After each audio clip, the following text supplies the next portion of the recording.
নমস্কাৰ প্ৰদৰ্শন ভাওনা সংলাপ প্ৰতিযোগিতাত মই শ্ৰী জ্ঞানদীপ কছাৰীয়ে শ্ৰী শ্ৰী ৰাম পৰাজন সীতা পাতাল গমন নামভাগীৰ লক্ষ্মণ চৰিত্ৰটো ৰূপায়ণ কৰিব লৈছোঁ।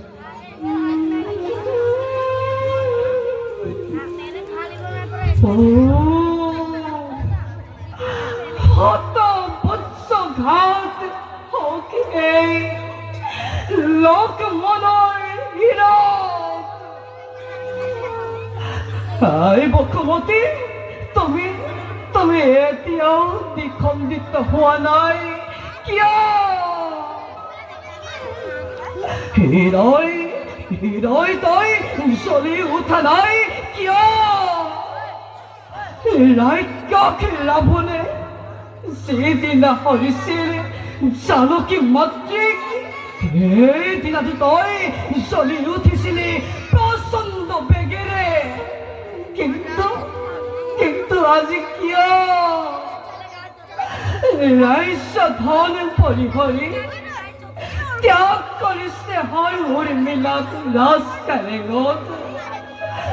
তোমাৰ বাবে দাদা তোমাৰ বাবে মেৰিয়াই লৈছিল শৰীৰত বাকলি বখন।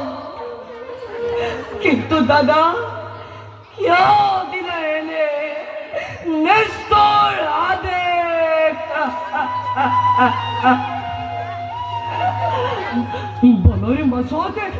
বনৰীৰ মাজত দেৱী জানকীয়ে সুধিব যেতিয়া মোক লক্ষ্মণ হিংসটোৰে পৰিপূৰ্ণ এই অৰণ্য মাজত কেনি যাম, ক'ত থাকিম, তেতিয়া কি বুলি উত্তৰ দিব এই নিষ্ঠুৰ লক্ষ্মণে? নাই মই আৰু বিচলিত হলে নহব।